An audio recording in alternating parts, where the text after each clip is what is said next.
What is your income class? Are you rich or poor? So, here's a stat that is going to surprise you.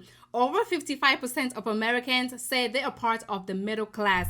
But here's the wild part. According to real data from the Federal Reserve, a huge portion of those people are wrong. Because when you think you're in the middle class, but your income, expenses, or financial foundation tell a different story, you could be operating with the wrong money plan for your actual situation. And let's be honest, that is how people stay stuck. They follow financial advice meant for people making twice their income. They chase goals that are not realistic for their current season, and they miss out on strategies that would actually work if they actually knew where to start. So, in this video, we're going to cut through the noise. I'm going to be breaking down exactly what income puts you in what financial class: lower, lower middle, upper middle, and upper class. And more importantly, I'm going to be giving you practical step-by-step strategies to help you level up from wherever you are starting. Hey friends, I'm Fuanyi, a former military personnel who spent the majority of my career working with the US government as a budget analyst. I am now a financial educator and the creator of the Spending with Purpose Tracker and the Financial Freedom Budget Template. My goal here is simple: help you take control of your money so you can live with peace, purpose, and power no matter your income. Whether you're barely making it or feeling stable but stuck, I'm going to show you how to build wealth from wherever you are. You are considered to be in the lower class if your household income is under $15,650 for one person or under $32,150 for a family of four. Now, let's keep it real. At this level, life is hard. You're likely living paycheck to paycheck, just trying to keep your head above water.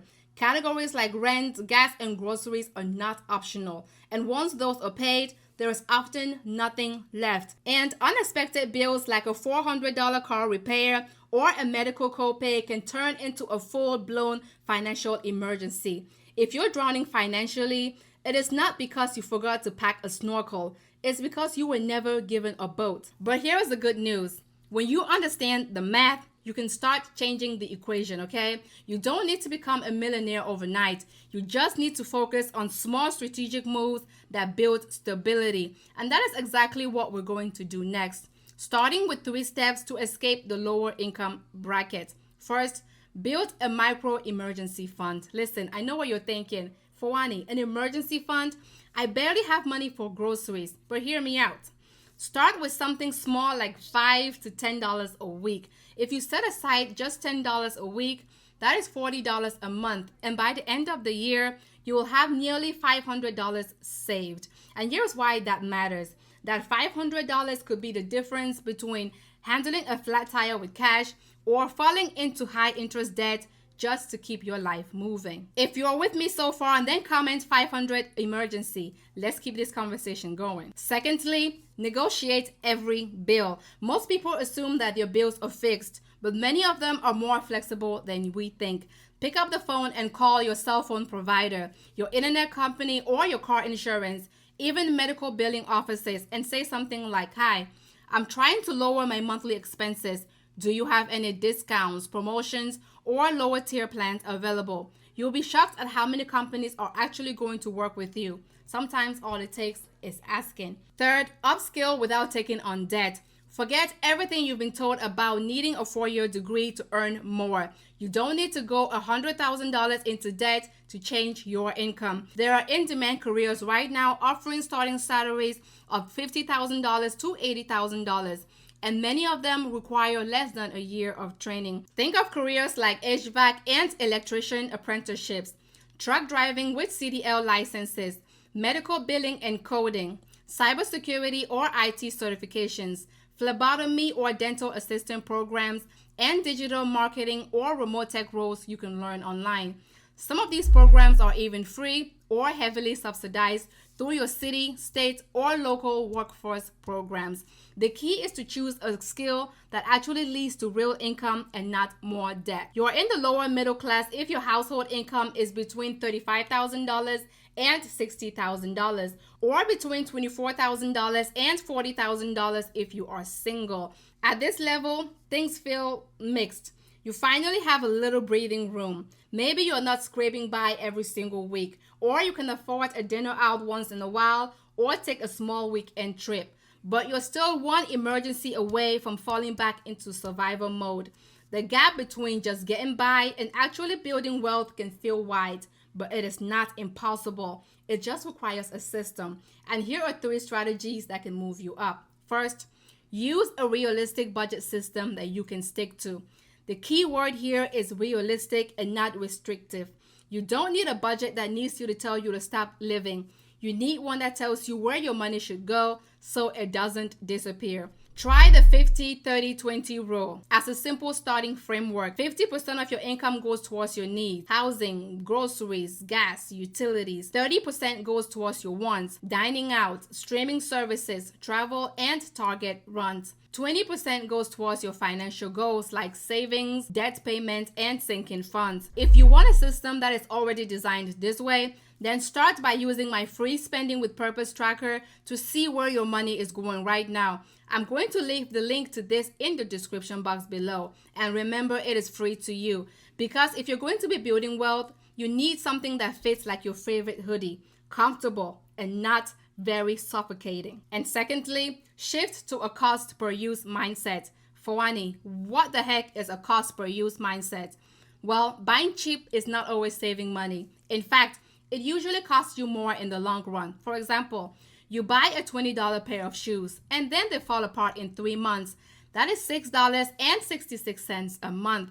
But if you buy a $100 pair that lasts you 2 years, that is $4.17 a month, and your feet don't hurt.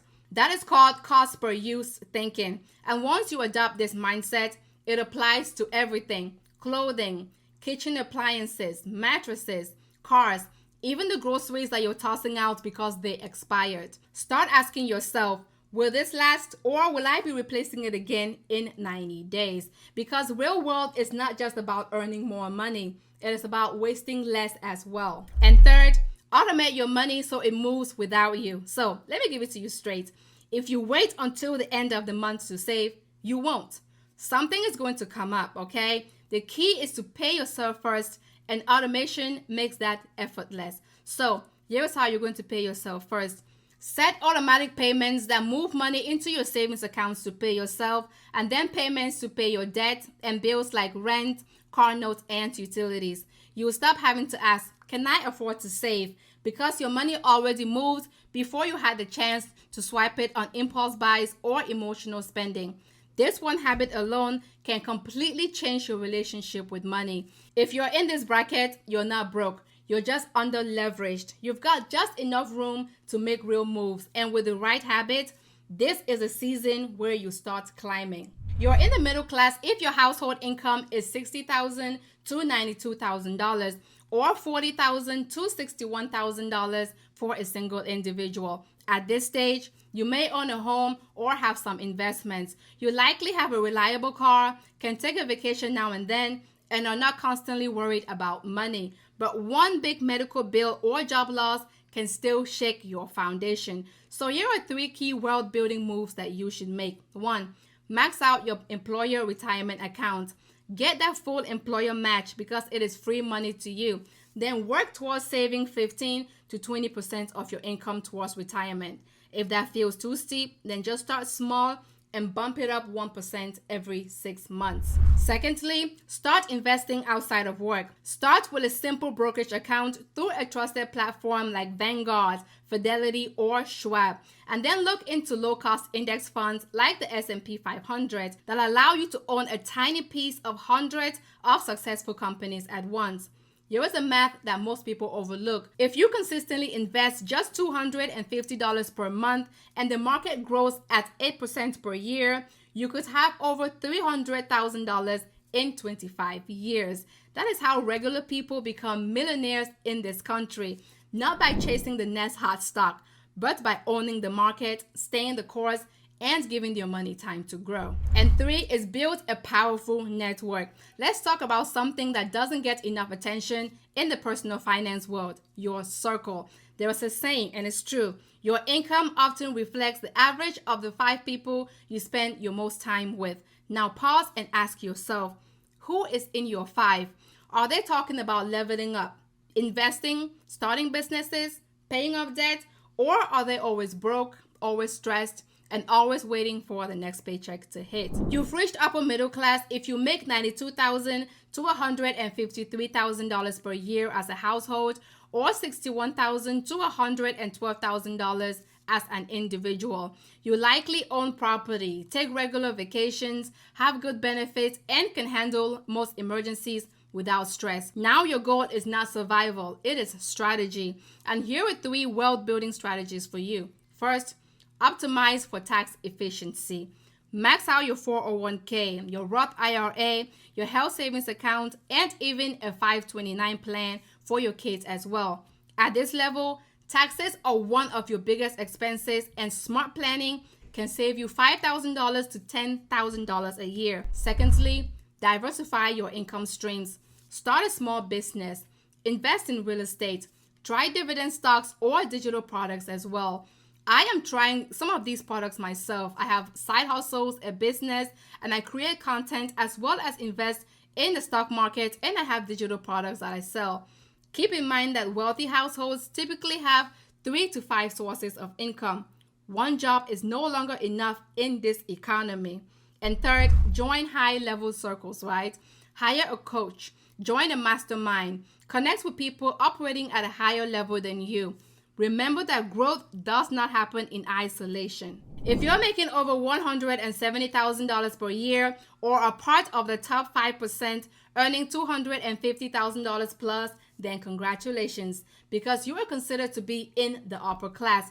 At this level, you have financial freedom. But now it's time to shift your focus from building wealth to preserving and multiplying it. Here are 3 legacy level moves that you should make. First, build a real wealth management plan. Hire a fee-only advisor, not one that takes a percentage of your portfolio every year. I used to pay someone a fee to manage my portfolio for me, but I've since taken over, educated myself, and I am now investing by myself. Don't forget to plan for taxes, estate transfers, and investment optimization as well. Secondly, focus on generational wealth transfers. Teach your kids and your grandkids about money. 80% of wealth is gone by the second generation and 90% by the third. Education is the real inheritance here. And thirdly, invest with purpose. This is where you shift from simply growing money to using that money to growing something meaningful.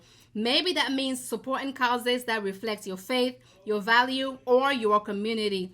Maybe it's choosing to invest in diverse founders, people who have been historically overlooked but have powerful visions. Maybe it's funding real estate in underserved neighborhoods, not to gentrify but to uplift. Maybe it's backing programs that focus on financial education, youth empowerment, housing access, or small business development. Things that create a ripple effect for generations. That is called impact investing, and no, it is not just for millionaires. You can start small and then grow big. You can even mentor or financially support someone who is starting where you once were. Because the ultimate flex is not just having money. It is using that money on purpose. So now that you've seen the full breakdown, where do you land? And if this video helped you understand your money just a little bit better, so share it with 3 people who need clarity as well. And remember that you are not stuck. You are not behind. You are not broken. You just need a system that matches your season. Don't forget to like, share, and subscribe. I'm Fuanyi, and I want you to always remember that the best time to always invest in yourself was yesterday. The second best time is now. You got this.